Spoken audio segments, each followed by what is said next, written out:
আমরা যারা এখানে দাঁড়াচ্ছি তারা প্রতিনিয়ত ব্যাড স্মেলটা নিচ্ছি। তারা আমাদের দেশের দ্বিতীয় প্রধানমন্ত্রী, তাদের কিছু বলা যায় না, বললে খুব সমস্যা। এটা অনাকাঙ্ক্ষিত জিনিসটা, ব্যাপারটা একেবারে মোটেই গ্রহণযোগ্যতা নয়। নাকে মুখে কাপড় দিয়ে যাইতে হয়, প্রচুর একটা দুর্গন্ধ পরিবেশের তৈরি হয়।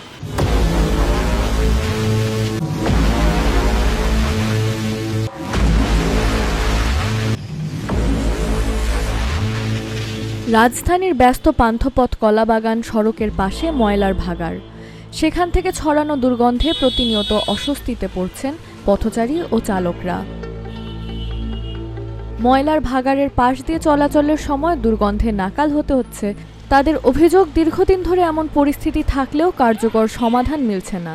আমরা যারা এখানে দাঁড়াচ্ছি তারা প্রতিনিয়ত ব্যাড স্মেলটা নিচ্ছি। প্লাস অনেক সময় দেখা যাচ্ছে বিভিন্ন ধরনের রাসায়নিক জিনিসপত্র থাকতে পারে, বা যেটা আমাদের নাকে গেলে হয়তো বা ভিতরে আমাদের লাংসের ক্ষতি করতে পারে, বিভিন্ন কিছু হতে পারে। সো আমরা তো জানি না আসলে কোন ধরনের জিনিসপত্র এখানে রাখতেছে।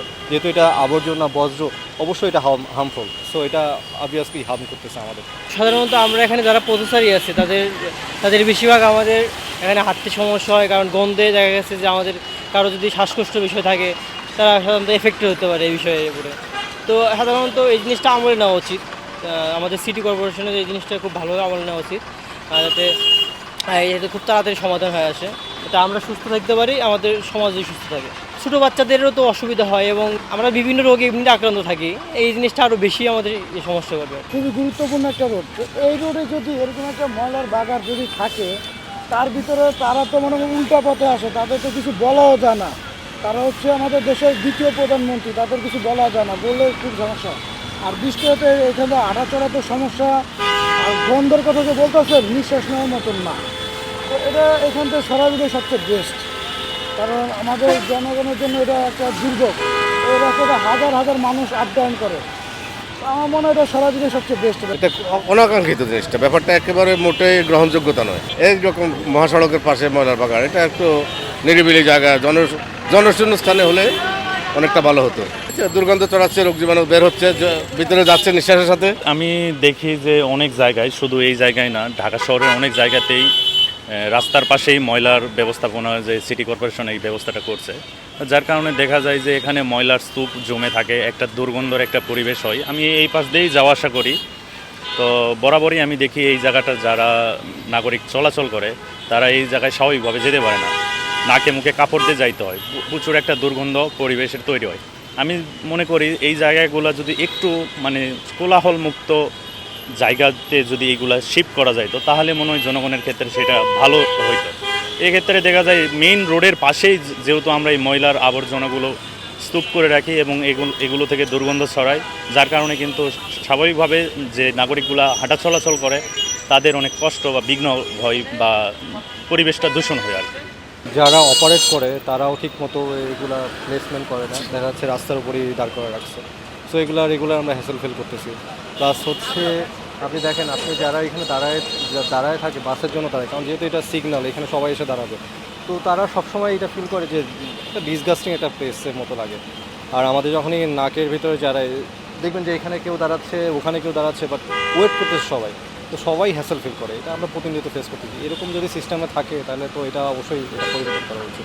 খুব দ্রুত সম্ভব যদি এটা ব্যবস্থা নেয়, যার কারণে আমরা একটু উপকৃত হব। সিটি কর্পোরেশন তো দুর্নীতি ভাষা কী করবো, এরা তো দেখেন না এখানে নতুন করে আপনার কী করে রং করছে, বাট কিন্তু এই যে রাস্তার যে অবস্থা, এই যে এখানটা ময়লা যখন বৃষ্টি হয়, ময়লার যত পানি, বিষাক্ত পানিটা পুরো রাস্তা ভরা যায়। এটা বলার কিছু নয়, এটা তো তাদেরও বিবেক থাকা উচিত, কী করলে সবচেয়ে বেস্ট হবে। ঢাকা দক্ষিণ সিটি কর্পোরেশনকে এটাই বলবো যে এই যে ময়লার স্তূপগুলো বা ময়লা যে স্থানান্তরের বিষয়গুলো, এগুলো মেন রোড থেকে সরে যদি আমরা একটু কোলাহল মুক্ত জায়গা থেকে সরে, যে জায়গাগুলোতে মানুষের চলাচল কম, এইরকম জায়গাতে যদি স্থানান্তর করা যেত, তাহলে হয়তো জনগণের কিছুটা হলেও দুর্ভোগ কমতো। সিটি কর্পোরেশনের ব্যাপারটা তারা অথরিটি থেকে কি নিচ্ছে পদক্ষেপ, এটা আসলে আমরা জানি না। তো আমাদের কাছে আমাদের যেটা থাকবে সেটা তারা যেন একটা জিনিসটাকে প্রায়োরিটি বেসিসে দেখে। এখানে যেহেতু সব ক্লাসের মানুষজন চলাফেরা করতেছে, তারা যেন এটা না ফেস করে। আর যেহেতু এটা সারা ঢাকা সিটির বিভিন্ন জায়গা থেকে ময়লা আসে, বিভিন্ন ধরনের জীবাণু থাকে, সো এটা আনহাইজেনিক টোটালি। সো এটা যদি সলভ করা যায় এটা বেটার। দুর্গন্ধ ও জনভোগান্তির বিষয়টি নিয়ে সিটি কর্পোরেশন জানিয়েছে অতি দ্রুত কয়েকদিনের জন্য বর্জ্য ফেলার কার্যক্রম বন্ধ রাখা হবে।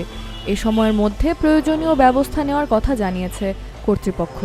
আমি গত 4-5 দিন আগে আমি ওই কলাবাগান স্টিল ভিজিটে গিয়েছিলাম রাত্রেবেলা।